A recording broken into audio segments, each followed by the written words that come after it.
dasar daripada ikan nila adalah hidup di air deras atau air yang mengalir.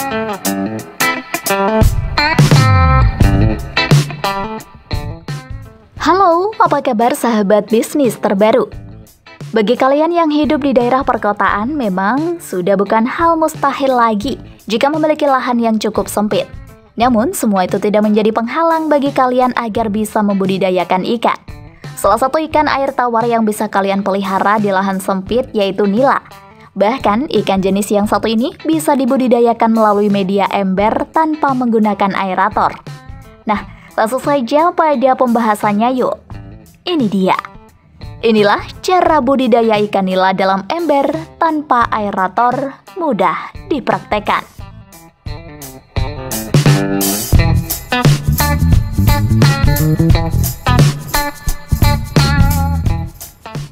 Mempersiapkan tempat.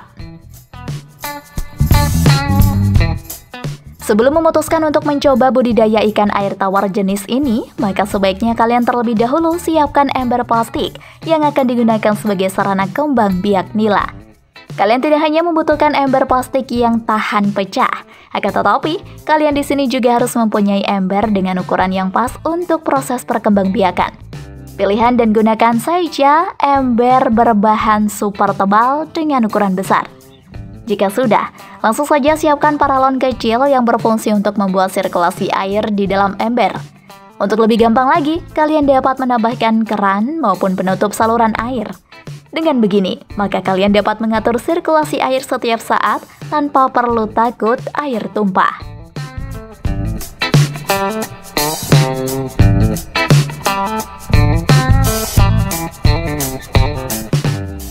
Pembenihan. Jika kamu merupakan pemula dalam hal budidaya, maka sangat disarankan untuk berdiskusi terlebih dahulu dengan penjual benih.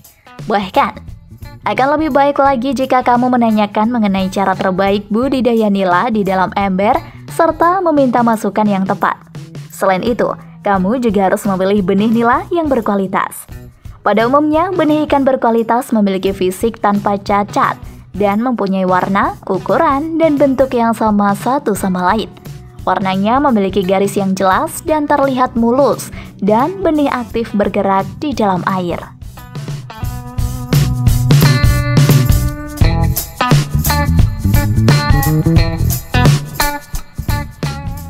Penempatan ember. Langkah selanjutnya, setelah menyiapkan ember dan benih nila adalah menempatkan ember di lokasi yang tepat. Meskipun terdengar sepele, namun nyatanya penempatan ember juga akan mempengaruhi hasil budidaya nila nantinya.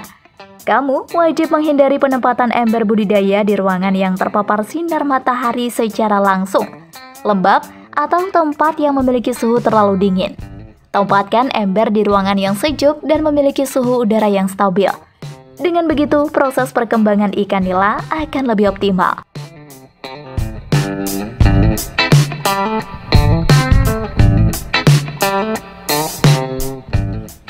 Pembuatan saluran air. Siapkan paralon, cutter, lem, dan bahkan lainnya, bahan-bahan lainnya yang dibutuhkan untuk menyambung saluran air dari ember menuju tempat penampungan air. Kemudian, isi ember dengan air hingga mencapai ketinggian sekitar 80 hingga 90%.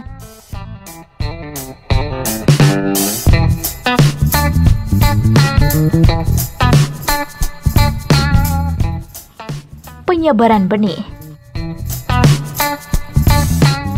Apabila ember budidaya dirasa sudah siap untuk digunakan, kamu bisa mulai menyebarkan benih di dalam ember. Langkah selanjutnya yang harus kamu lakukan adalah memilih bibit. Sebenarnya ada dua cara untuk mendapatkan bibit ikan nila. Pertama adalah dengan mendapatkannya langsung dari indukan ikan nila, dan yang kedua adalah dengan membelinya langsung di pasar atau koperasi perikanan. Cara kedua adalah pilihan terbaik jika kamu ingin cara yang lebih praktis. Setelah memiliki dan memilih cara mendapatkan bibit, saatnya untuk memilih bibit ikan nila terbaik. Inilah ciri-ciri bibit nila yang berkualitas. Bibit berwarna belang jelas dengan ukuran kurang lebih 12 cm. Bibit lincah dan fisiknya tidak ada yang cacat. Bibit memiliki warna yang sama dan setiap bibit beratnya kurang lebih 30 gram. Jika Anda menyukai video ini, silakan klik like dan subscribe untuk mendapatkan video bisnis terbaru dan terupdate dari kami.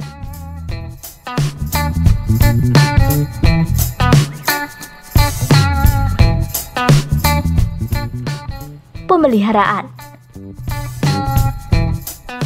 Untuk pemberian pakan sebaiknya dilakukan 2 kali sehari di pagi dan sore hari. Pakan yang kamu gunakan bisa disesuaikan dengan kebutuhan. Namun, pastikan bahwa pakan yang kamu gunakan memiliki kandungan 30% protein. Bahkan, kamu juga bisa menambahkan vitamin supaya tumbuh kembang nila semakin baik. Dan membantu ikan untuk menyerap kandungan gizi yang diperlukan ikan nila dengan sempurna.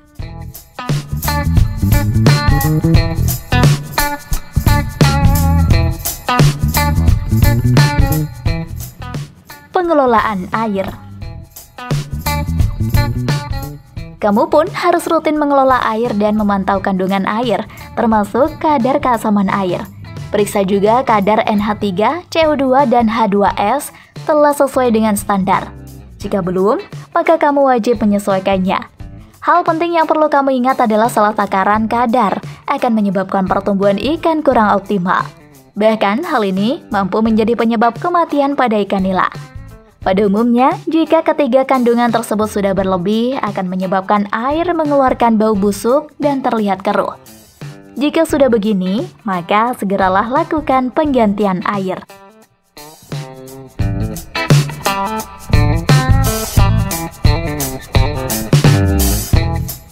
Pemisahan.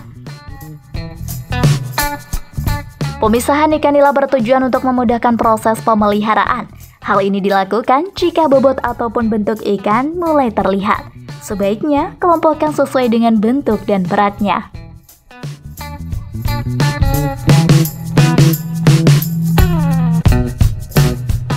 Panen ikan nila. Standar untuk panen ikan nila biasanya dipertimbangkan dari bobotnya, yaitu 300 hingga 500 gram per ekor, atau jika umur telah mencapai 4 hingga 6 bulan. Apakah kalian sudah siap untuk mencobanya? Jika memang iya, yuk deh, langsung saja siapkan semua bahan yang telah Mimin sebutkan di atas tadi ya sahabat. Dan jangan lupa untuk mempelajari lebih detail lagi agar budidaya kalian bisa sukses.